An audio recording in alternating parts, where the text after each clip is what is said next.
Gather around as we spill the tea on cybersecurity. We're talking about the topic in a way that everyone can understand. I'm your host, Jara Rowe, giving you just what you need. This is the Tea on Cybersecurity, a podcast from Trava. I can't believe we've made it through another season of the Tea on Cybersecurity. I truly appreciate you all being a part of this journey, and I hope you're learning as much about cybersecurity as I am. Now let's dive into what I've learned on season 3 of the Tea on Cybersecurity. Now, this first receipt, this major thing that I've taken away from the whole season, and that is MFA, multi-factor authentication.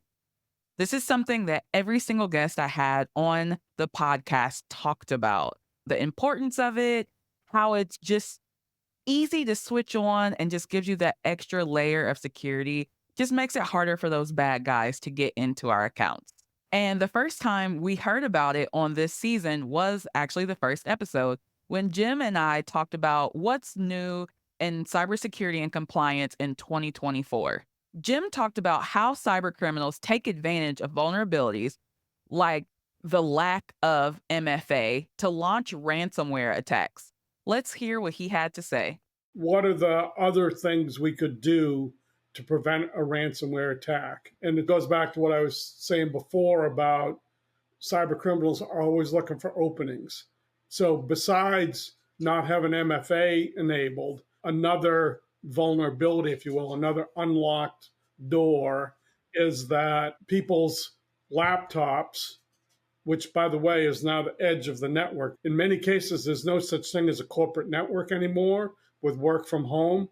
The edge of the corporate network is Jim's laptop running off his home internet. What that means is that you can't really protect the network as much as you used to with corporate firewalls and so forth. Now Jim's laptop better be super secure because that's the entry point or the gateway into Trava's network, into Trava's platform, et cetera. Often overlooked is, okay, how secure are your employees or your contractors? This gets tricky. Your contractors' laptops. Why? Because chances are your contractors' laptops are their property, not company property. At the same time, if they're vulnerable or they're working for multiple different companies, et cetera, very tricky, very scary, very dangerous. We spend a lot of time on two things. One is only having company-owned laptops or laptops that the contractors have agreed we can control, monitor, et cetera. And so we have to have a standard configuration on there, knowing that the software on those laptops is properly patched and knowing that random software that may have vulnerabilities can't be downloaded onto that. So it's almost an insurance policy of sorts internally because everything's very predictable. You want to eliminate the unknowns. Standard configuration on all the laptops, everything's being monitored. We know that everything's shipshape, just where it needs to be, that kind of thing. And like I mentioned, several of the guests talked about MFA. In the episode we had about cyber hygiene, Craig and Mario from Insight Assurance also talked about the importance of implementing MFA and is good for our cyber hygiene. Let's hear what they had to say. Taking control of your digital security really begins with adopting that proactive mindset and implementing just sound hygiene practices in your daily life. One is start by conducting a thorough audit of your digital footprint. Identify areas where security measures can be enhanced. I think Mario touched on a lot of this in day-to-day lives. Invest in a reputable password manager to generate and store complex passwords for your accounts. The next is definitely enabling MFA where possible, so it just adds that extra layer of security. And then staying informed about the latest cybersecurity threats. There's so many blogs out there and there's so many news articles. I mean, you can do a quick search of cybersecurity threats and we could find hundreds of articles and just take a quick read of that. It may take 5 minutes, but maybe you'll learn something that you haven't and you can incorporate that in your daily life. And then specifically from the organizational perspective, I think really starting with potentially outside help to help conduct assessments. Like SOC 2, it can pave the way for better cyber hygiene and GRC practices going forward. And Craig also emphasized that employee training is really the frontline defense in any organization's cybersecurity. So MFA and training go hand in hand. Let's hear more about this. Employee training is really the frontline defense in any organization's cybersecurity strategy. Employees are your biggest asset, but sometimes also be your biggest threat. Human error is very prevalent. Educating staff about latest cybersecurity threats, teaching them to recognize phishing attempts, and instilling just best practices on from a day-to-day basis is going to significantly reduce the chances of cyber attacks. By fostering really a culture of cybersecurity from the top down, from the executive, the C-suite level, it's really making active participants feel welcome in safeguarding the organization's assets and creating that formidable barrier against cybersecurity threats. So when Jim and I talked about what's new in 2024, he also talked about the shift in remote work. This is something Marie and I talked about as well in the episode on asset inventories. Marie told me about the challenges of inventory management in the context of BYOD, which stands for Bring Your Own Device if you ever see that acronym out in the wild. She highlighted the challenges of tracking and monitoring employee-owned devices, shedding light on the risks associated with shadow IT. So let's refresh our memories on what Marie had to say. There are definitely a lot of different challenges depending on the person, the company. One would be deciding how you are going to track this inventory. So you're going to have to decide, are you going to utilize a tool or is this something you're going to track manually, like in a spreadsheet? Another challenge I also see is when getting started is just tracking down all assets for a company. If they do not have a list already started, it can be pretty time consuming to get it up and running. So especially if you have more than just laptops to include in that hardware inventory, it gets a little bit more hectic. And I think people also struggle on getting the proper identification when they're running a BYOD, so bring your own device company. Those devices can be harder to track and monitor when they're not company owned. Knowing what IPs are coming into your network is really important. And a lot of times, like the employee on the other side probably does not know their IP address or how to find it, but Google's there to help. And another challenge would be keeping up consistent reviews of that inventory and keeping that up to date. So auditors look for specific cadences depending on the framework to make sure the company's staying compliant. So making sure that they're updating that list at least on a quarterly basis is pretty typical. So obviously, when it comes to cybersecurity, we hear risks a lot. And Michael and I talked about risk management. But one of the main things that stuck out to me that Michael was telling me is how a natural disaster is considered a risk. And that was something that had never occurred to me. So let's hear what Michael had to say.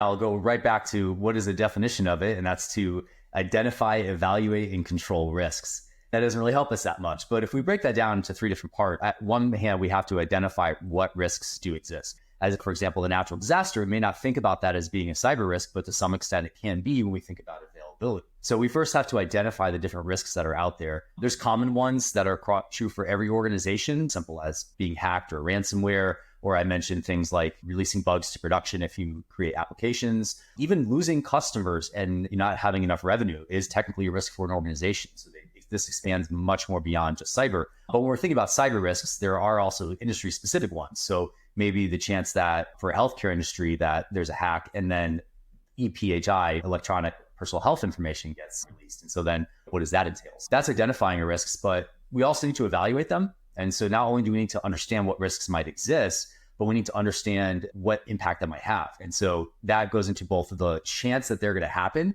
and the chance that they're going to be successful in creating damage, and then also the likely damage that's going to happen from them. And so those two pieces get put together to understand what a likely overall impact or risk that is to the organization. For management, so we talk about controlling risks, we also have to decide how we're going to deal with that. So most people would say, well, to deal with a risk, you just need to eliminate it entirely. And that is one possible way to deal with a risk, but that's not all the possible ways. Sometimes we might mitigate it. We might say, we're not going to fully be able to get rid of the chance we get ransomware, but maybe we have very strong offline backups, and that is our way of at least addressing the outages that might occur from ransomware. There's ways to mitigate it, even if we don't fully take it away, because you can't fully take any risk away. As crazy as it sounds, we can also accept the risk and just say that's a very small risk, and the cost it would take to fix it is too great. So let's not actually fix it. Let's accept that risk. It's small. We've done things to mitigate it, et cetera. Or we can also transfer that risk, such as using cyber liability insurance. But again, in cybersecurity, when we talk about risks, vulnerabilities are also a part of the conversation. You may be asking yourself, what's the difference between a risk and a vulnerability? Well, a threat plus a vulnerability equals a risk. Jim and I talked at length about vulnerability management. Let's hear him dive into how vulnerability management is fundamental in cybersecurity and compliance. I like to use an analogy that has nothing to do with cybersecurity. So the concept of vulnerability management in many ways is universal. And so if we think about it in a physical sense, try to keep our homes or our businesses secure from a physical sense, it's what are the vulnerabilities? Leaving your doors unlocked, leaving your windows unlocked, leaving a candle lit and then leaving the house and going somewhere. Those are vulnerabilities. What's vulnerability management mean? It's like anything else, with cybersecurity, it's like any other type of vulnerability management. And I think as we'll get into later, there are multiple stages. The best thing you can do is to prevent vulnerabilities, right? If you can't prevent them, then you certainly need to detect them reliably. And then once you detect them, you have to have a method to respond and recover, et cetera. And so I think that's probably the most important introductory comment we can make, just because cybersecurity vulnerabilities do have a technical side. That doesn't mean that vulnerability management as a process is necessarily all that tech. Take it to cybersecurity. What's the equivalent of leaving your door unlocked in cybersecurity? It's not having your networks properly protected. It's not having multi-factor authentication. It could be as simple as you're in a public place and you're using public Wi-Fi and you go to use the restroom and leave your laptop open and logged in, things like that. That's the equivalent of the unlocked door or the unlocked. Another major thing I've taken away from hosting the Tea on cybersecurity is that it's important for us to prepare as much as possible to stop, something from happening, but it's almost inevitable. Breaches and incidents are super common. These terms are typically used interchangeably, but I actually learned that they are very distinct. Marie also opened up to me about this, so let's hear her talk about the differences between a breach and an incident. Both are different. I think these are two terms that a lot of people get confused with too. A breach, this really means that a threat actor has entered an area that might have customer data or other types of data that could lead to an incident. And this has not yet been exposed, but someone has gotten into an area that they should not be in technically. So then that leads to a possible incident, where an incident this is when the data has actually been exposed, touched, and possibly compromised by a threat actor. And this is usually when it becomes a bad case where the catastrophe comes in. It has to be documented, have legal response, and then also be given to a customer, letting them know, letting them be noticed. What do we do if an incident were to occur? We highlighted tips we should follow when creating a plan. Let's hear what Christina had to say. Especially if this is the first time an organization is creating a plan like this, the focus should really be working on it piece by piece so as to not be overwhelmed. So start out small. What are the designated roles and responsibilities that you have? Then determine how the plan can best fit your needs. This can be done by assessing what types of incidents are most detrimental to your organization. So maybe an incident stemming from a compromised login would be more pertinent compared to encountering for instance, supply chain attack. You'll want the procedural steps definitely to reflect what you need to do in a real world scenario. Keeping that in mind, though, the incident response plan should be flexible to handle multiple types of relevant incidents should they occur. So to continue my conversation on risks with Michael and I also talked about third-party risks. He even talked about steps you can take if an incident were to occur with a third-party vendor. Let's hear what Michael had to say. These are not fun scenarios to be in. I think we have to think again about what information is in that vendor. If it's an internal product and we think that was breached, maybe we're hosting a VPN product or a firewall or our own email server, what information could be affected by this breach? And that can change a lot of how we respond to it. I think another thing we should consider is what access that product or service has to the rest of our environment. So, Hmm. in the example of Dropbox Sign, there were concerns about access keys that might have been part of that breach. And so not only do we need to think about the information that could be impacted, but which of our systems could be impacted. And we Hmm. need to think about, okay, can we block access with those keys? Circle CI, which is a common testing platform for software development, was breached several years ago. And there's access to our production environment to deploy our application code through Circle CI. So we need Uh-huh. to see not only what information is affected, but how that could be used by a threat actor to pivot into another piece of our organization. Those are two really important things to start with your evaluation process. And containment. Can we contain the threat actor's current access to our product? Or can we contain how that can be pivoted right away? Traditional Hmm. incident response steps. But we also should start thinking about calling our lawyers, calling our incident response firms that hopefully we have on retainer, calling our insurance companies, although we should be a little careful with how we work with them. Sometimes it's better to talk to lawyers first. There's important information you want to be careful about sharing. And on top of that, we also have to think about breach notifications. So if we did have data that was sensitive or PII, we might have to notify parties that we were breached. Incident response plans help show everyone that your company can be trusted if something were to occur. On season 3 of the Tea on Cybersecurity, we had an entire episode dedicated to trust and transparency with Boomer from BlankInkIT, who had a wealth of knowledge. Let's hear what Boomer had to say about trust and how it is foundational to cybersecurity. I think it's foundational to everything we do in cybersecurity. Understanding that whether it's the system, the data, the organization, the platform, that we have trust is a foundation to begin, whether it's a transaction or multi-factor authentication, the ability to identify and validate who we are, to maybe even secure communication where we know that both parties are encrypting the data, or then understanding that when I share data with a third party, that they're going to protect it as much as I protect it in order to protect my customers and organizations. So trust is foundational to both the relationship, interpersonal relationship, B2B relationship. Then also we're having to convey that trust to our customers. How do they know as a business that we're looking out for them? Too often now folks think businesses are just out for profits, and there's examples in the media of that. But I think there are also a lot of businesses that are concerned and focused on being a trustworthy agent and in protecting the data and systems that so many rely on. So for me, when I think of trust in cybersecurity, I automatically think of compliance. And I see compliance as a certification that is similar to like a badge of honor that shows that you take cybersecurity and even data privacy seriously. However, compliance can get a bit confusing when you begin to think about all of the different regulations and frameworks. Scott and I discussed how you can think of a framework like a cookbook. Let's take a listen.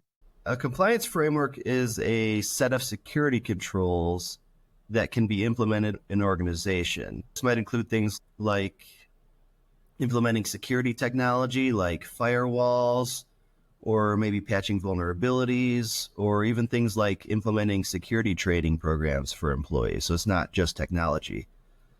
I almost think of it like a recipe in a cookbook.